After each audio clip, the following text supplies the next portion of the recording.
Iran ಹಾಗೂ Israel ನಡುವೆ ಯುದ್ಧ, ಅಡುಗೆ ಎಣ್ಣೆಯ ಬೆಲೆ ಏರಿಕೆಯಾಗಿದೆ. ತೈಲ ಮಾರುಕಟ್ಟೆಯಲ್ಲಿ ತಲ್ಲಣವೇ ಸೃಷ್ಟಿಯಾಗ್ತಾ ಇದೆ. ರಾಜ್ಯದಲ್ಲಿ ಬೆಲೆ ಏರಿಕೆ ಬಿಸಿ. ನೋಡಿ, ಇರಾನ್ ಹಾಗೂ ಇಸ್ರೇಲ್ ನಡುವೆ ಯುದ್ಧ ಆಗ್ತಾ ಇರೋದ್ರಿಂದ ಅಡುಗೆ ಎಣ್ಣೆಯ ಬೆಲೆ ಏರಿಕೆಯಾಗಿದೆ.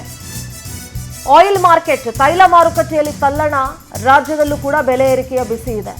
ಯುದ್ಧ ಹಿನ್ನೆಲೆ ಅಡುಗೆ ಎಣ್ಣೆ ಬೆಲೆ 3 ರೂಪಾಯಿಂದ 4 ರೂಪಾಯಿ ಜಾಸ್ತಿ ಆಗಿದೆ. ಶನಿವಾರದಿಂದಲೇ ಎಲ್ಲಾ ವಿವಿಧ ಅಡುಗೆ ಎಣ್ಣೆಗಳ ಬೆಲೆ ಜಾಸ್ತಿ ಆಗಿದೆ.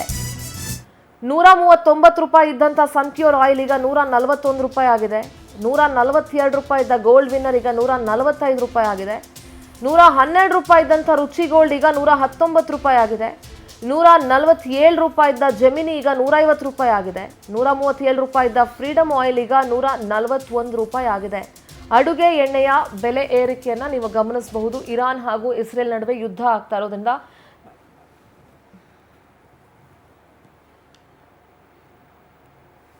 ಹೌದೌದು, ರೇಟ್ ಎಣ್ಣೆ ಜಾಸ್ತಿ ಆಗಿಲ್ಲ. ಇವಾಗ ಹಳೆ ರೇಟಲ್ಲೇ ಕೊಡ್ತಾ ಇದ್ದೀನಿ. 145 ಒಳಗಡೆ, 141, 142, 143 ಆ ರೇಂಜಲ್ಲಿ ಸನ್ಫ್ಲವರ್ ಆಯಿಲು. ಪಾಮ್ ಆಯಿಲು ಒಂದು 8 ರೂಪಾಯಿ ಜಾಸ್ತಿ ಆಗುತ್ತೆ ಅಂತ ರೂಮರ್ ಬಂದಿದೆ. ನೋಡ್ಬೇಕು ನಾಳೆ ಏನ್ ರೇಟ್ ಬರುತ್ತೆ ಅಂತ ಲೀಟರ್ ಮೇಲೆ. ರೀಸನ್ ಅದೇ, ಈ ಯುದ್ಧನೇ, ಇಸ್ರಾಯೇಲ್ ಇರಾನ್. ಇಲ್ಲಿ ಶಿಪ್ ಬರಕ್ಕೆ ಆಗಲ್ವಲ್ಲ. ಹೌದೌದು, ರೇಟ್ ಎಣ್ಣೆ ಜಾಸ್ತಿ ಆಗಿಲ್ಲ. ಇವಾಗ ಹಳೆ ರೇಟಲ್ಲೇ ಕೊಡ್ತಾ ಇದ್ದೀನಿ.